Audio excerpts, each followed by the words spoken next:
예레미야 6장 1절로부터 15절까지 말씀입니다. 적이 되신 하나님, 이런 제목으로 함께 하나님 말씀을 듣겠습니다.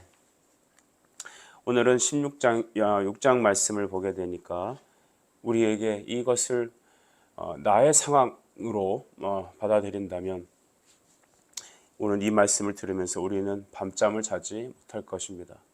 이 말씀을 읽으며 내 자신을 다시 한번 하나님 앞에 비추게 될 것입니다.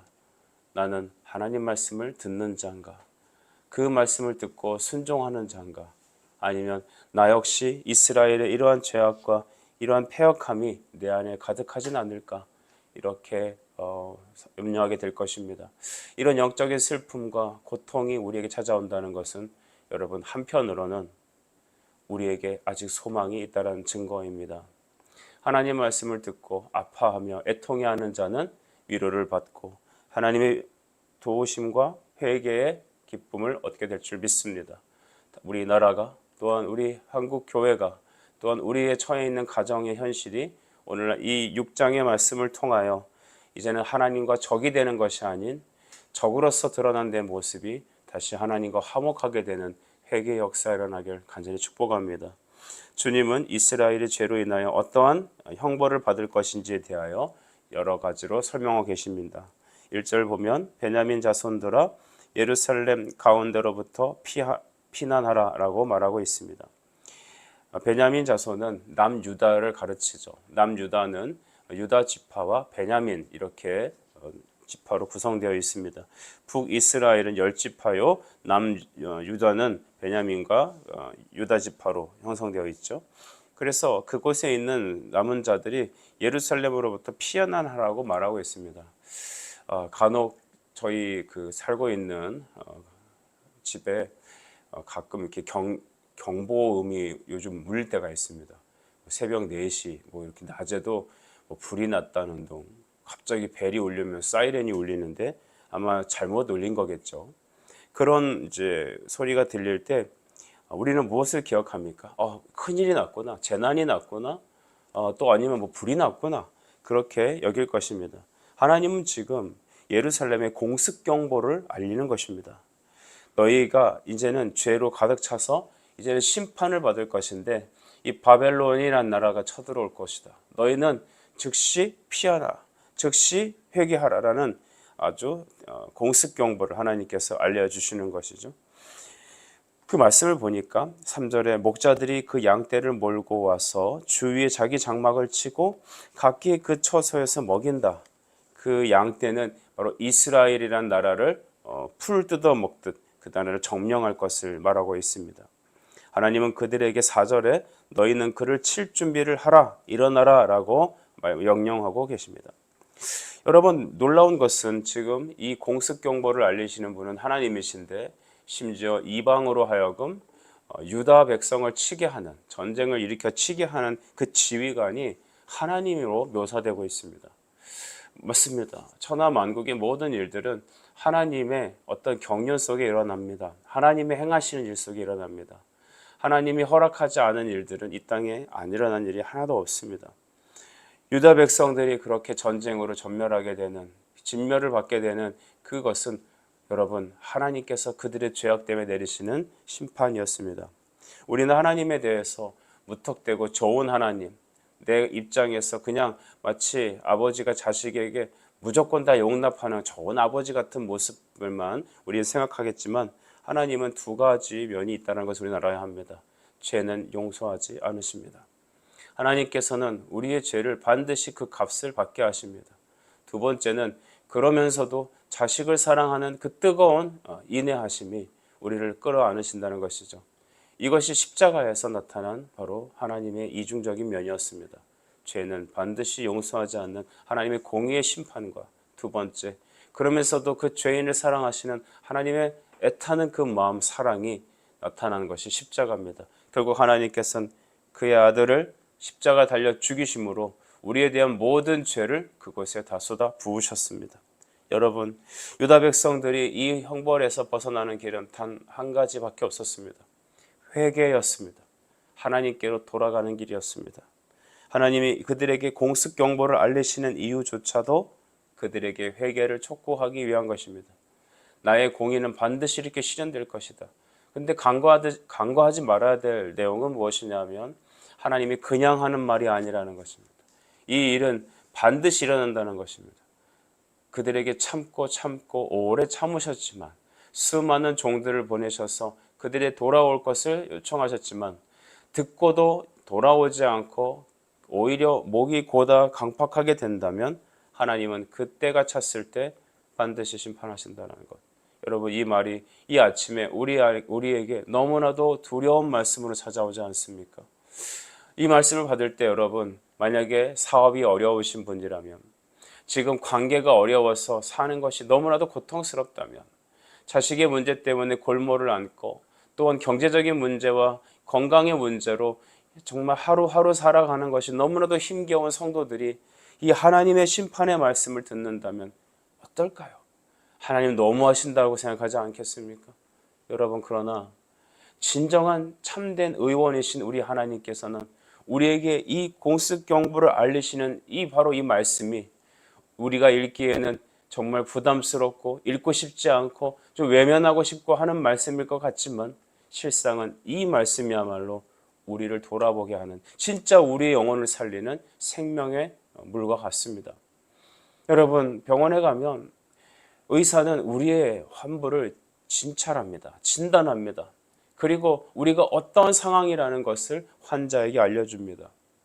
의사라고 여러분 남에게 나쁜 소리 하는 거 좋아하는 사람이 어디 있겠습니까? 그러나 의사의 사명은 무엇입니까? 의사의 역할은 무엇입니까? 우리 안에 있는 그 병명을 반드시 올바르게 진단해서 알리는 것, 그래서 치료를 하도록 하는 것, 그것이 바로 의사의 사명 아닙니까? 하나님은 우리의 의원이십니다.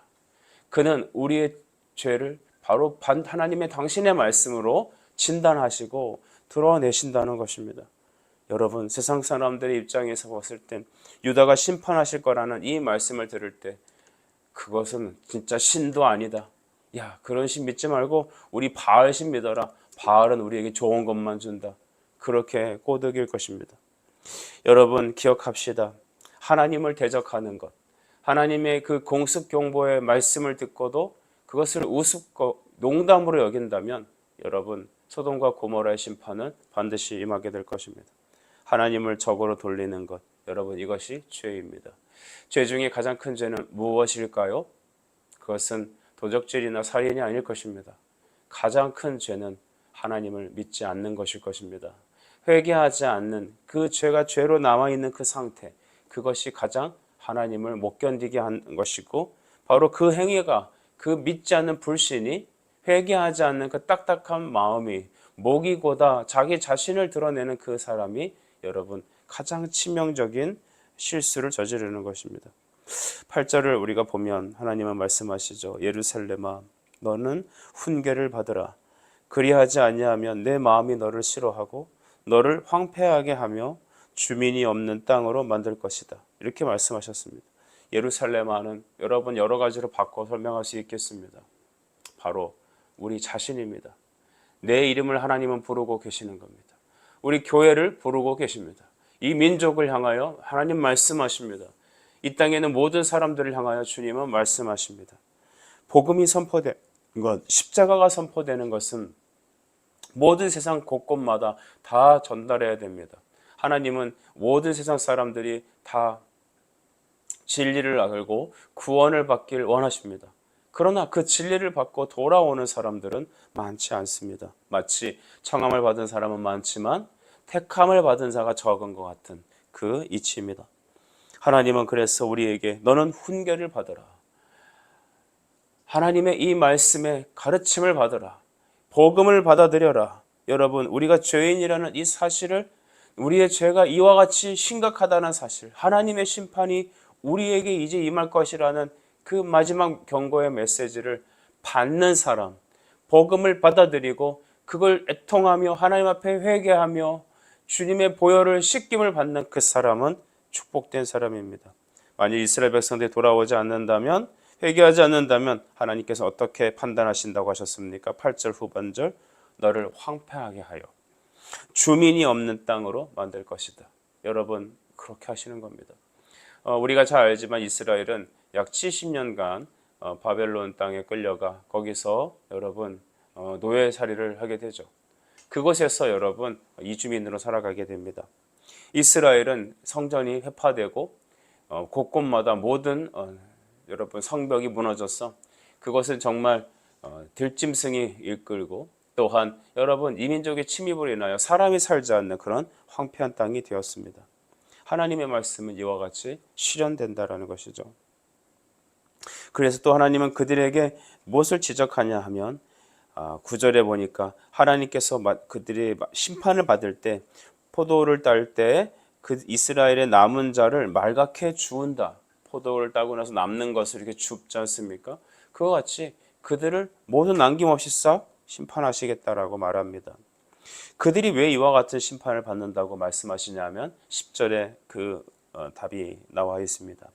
내가 누구에게 말하며 누구에게 경책하여 듣게 할꼬 보라 그 귀가 할례를 받지 못하였으므로 듣지 못하는도다. 아멘.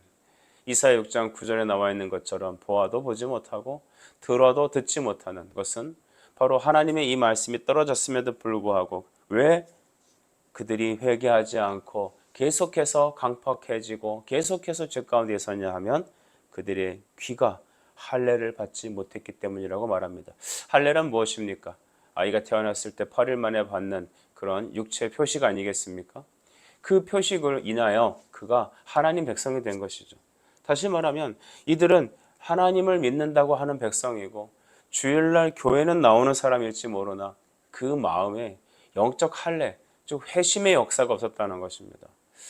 여러분 이것을 우리는 주의 깊게 알아야 될 것입니다. 왜 우리는 예배하는 것이 매너리즘에 빠질까요? 왜 우리는 계속적인 반복적인 그런 죄악 속에 살아갈 수밖에 없을까요? 그것은 귀가 할례를 받지 못했기 때문입니다.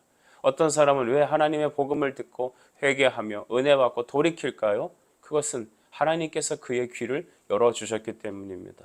그래서 우리 에베소서 1장 18절 말씀에도 주님 말씀하시길 주여 내 눈을 열어 주의 일하심을 보게 해주십시오. 주의 소망을 보게 해주십시오라고 말합니다. 주님 내 영적인 눈을 열어주십시오. 여러분 그래서 오늘 우리가 기도할 때는 이렇게 기도합시다. 주님 제 닫힌 눈을 열어주십시오. 주님 듣기는 들어도 깨닫지 못하는 제 이 귀를 영적인 할례를 행하여 주시옵소서. 그렇게 기도하는 오늘 하루가 되어야겠습니다. 여러분 이제는 하나님께서는 그들에게 마지막으로 수치를 모르는 탐욕으로 가득 찬 그 모든 이스라엘 백성과 종교 지도자들을 다시 한번 꾸짖습니다. 13절 말씀입니다. 이는 그들이 가장 작은 자로부터 큰 자까지 다 탐욕을 부리며 선지자로부터 제사장까지 다 거짓을 행함이라. 아멘. 모두 다 탐욕을 부리며 선지자부터 제사장까지, 즉 여러분 작은 자로부터 큰 자까지 나이가 어린 자나 나이가 많은 자나 남자나 여자나 일반 성도들이나 아니면 영적인 제사장들, 즉 탁월한 하나님께 세우신 목회자들까지도 모두 다 거짓으로 탐욕만 부린다는 것입니다. 우리 한국 교회가 바로 이 전형적인 모습이 아닌가 생각합니다. 여러분 어느 날 우리는 6.25를 끝나고 나서 우리는 아무것도 없는 정말 가난한 현실을 경험하죠. 우리 한국의 근대사는 전쟁과 기근과 정말 어려운 고통 속에서 시작되었습니다. 그때 여러분 많은 목회자들이 특별히 돌아가신 조용기 목사님 같은 분은 목회를 하려고 보니 성도들의 삶이 너무나 비참하고 가난하여서 하나님께 우리에게 복을 달라고 그렇게 구했다고 합니다. 그 기도의 내용대로 하나님 우리에게 정말 복을 주셨습니다. 그런데 우리는 탐욕으로 가득 차지 않았습니까? 우리는 예수의 십자가 대신에 물질을, 하나님을 향한 회개 대신에 여러분 우리의 귀가 달콤하게 들리게 하는 칭찬과 또한 세상의 잘됨을 우리에게 넣어주는 것입니다. 여러분 성도를 사랑하는 마음을 그들에게 따뜻한 말로 격려하고 사랑해주고 그들이 잘못된 것들조차도 여러분 잊어버리게 만들게 달콤한 사탕발림의 말로만 그들의 마음을 다독여 준다면 인간적으로 봤을 때는 매우 부드럽고 인간적으로 봤을 때는 매우 달콤하고 여러분 그럴 것입니다. 여러분 교회 가서 여러분 찬양하고 눈물 흘리고 한 적이 있으시죠? 정말 하나님의 은혜에 붙잡혀서 이 죄인을 사랑하신 그 크신 은혜에 감격하여 눈물 흘린다면 여러분의 눈물은 진실된 것입니다. 그런데 만약에 여러분이 예배를 드리고 나서도 영적인 채워짐이 없고 집에 돌아갈 때 마음만 답답해진다면 그건 뭔가 문제 있는 거 아니겠습니까? 그것은 바로 내 마음이 할례받고 내 죄가 용서를 받고 그리스도와 연합하는 영적인 임재 예배를 경험하지 못했다는 것입니다. 다만 내 마음을 위로받고 그냥 종교 행위로서 그 시간을 보내고 갔다라고 밖에 우리 말할 수 없는 것이죠. 우리 강단이 무엇을 선포해야 될까요? 우리 교회는 무엇을 주목해야 될까요? 성도는 무슨 메시지를 듣고 여러분 기뻐해야 할까요? 그것은 하나님의 우리를 향한 바른 지적과 바른 여러분 우리를 향한 하나님의 말씀을 듣고 우리가 회개의 자리로 나가게 하는 것입니다. 생명 없는 회개의 역사들이 여러분 다시 이 땅에 일어나길 바랍니다. 우리 자녀에게 나 자신에게 일어나길 바랍니다. 여러분 정말 그 모든 사람들은 다 탐욕을 부리며 살았다고 합니다. 여러분 강단에서 물질의 세상의 축복을 얘기한다면 우리는 탐욕스러울 수밖에 없는 것입니다. 선지자로부터 제사장까지 다 거짓을 말한다고 말합니다. 14절에 보니까 그들이 내 백성의 상처는 가볍게 여기면서 말하기를 평강하다 평강하다 하니 평강이 없도다. 여러분 당시에 예루살렘에 있었던 그 예레미야 말고 다른 선지자들은 다 평안을 얘기했답니다. 잘 될 거야, 힘내세요, 걱정하지 마, 부자 되세요. 하나님은 우리 편이에요. 맞아요. 틀린 말이 하나도 없을 거예요. 하지만 하나님은 그들에게 지금 심판을 말하고 있다는 것입니다. 그 하나님의 말씀을 전하는 사람은 예레미야 하나밖에 없었습니다. 오늘날 우리는 무슨 말씀을 듣고 싶어 합니까?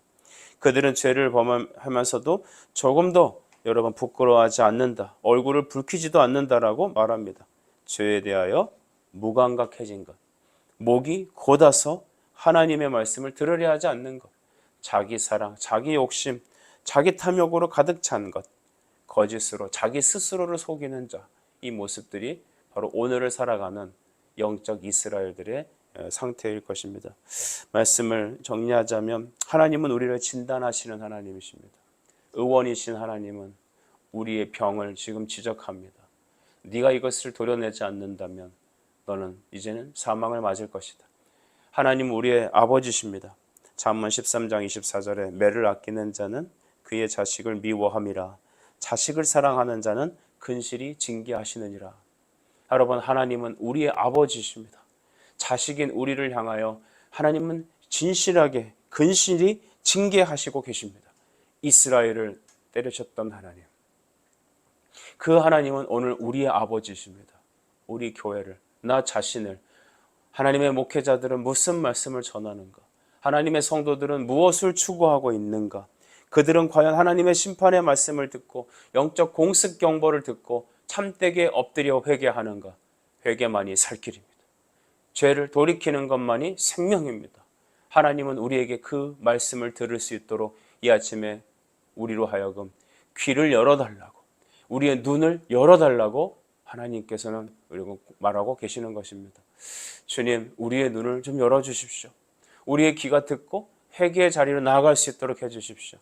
생명 없는 회개, 영적인 돌아섬, 다시 한번 주님과 연합하는 은혜가 있게 하여 주옵소서. 이렇게 기도하는 여러분과 제가 되길 간절히 축복합니다. 기도하겠습니다. 하나님 감사합니다. 우리가 주님을 등지고 주님의 대적이 된다면, 하나님을 부인하고 믿지 않는다면, 주여 우리의 귀가 할례받지 못한다면 우리는 유다의 죄로 멸망하는 그들의 모습을 보고 될 것입니다. 하나님, 우리가 돌이켜 주께 나가게 주옵소서. 주여, 내가 하나님 다시 한번 주께 돌이켜서 아비가 자식을 징계하시듯 하나님 우리를 하나님께서는 때리시는 하나님이신 걸 알고 하나님 돌이켜 주님과 연합하여 이 하나님 심판이 돌이켜지고 하나님께서 우리에게 주시는 복과 은혜를 누리는 우리의 성도들이 되어줄 수 있도록 이 아침에 함께하여 주시옵소서. 예수 그리스도 이름으로 기도하옵나이다. 아멘.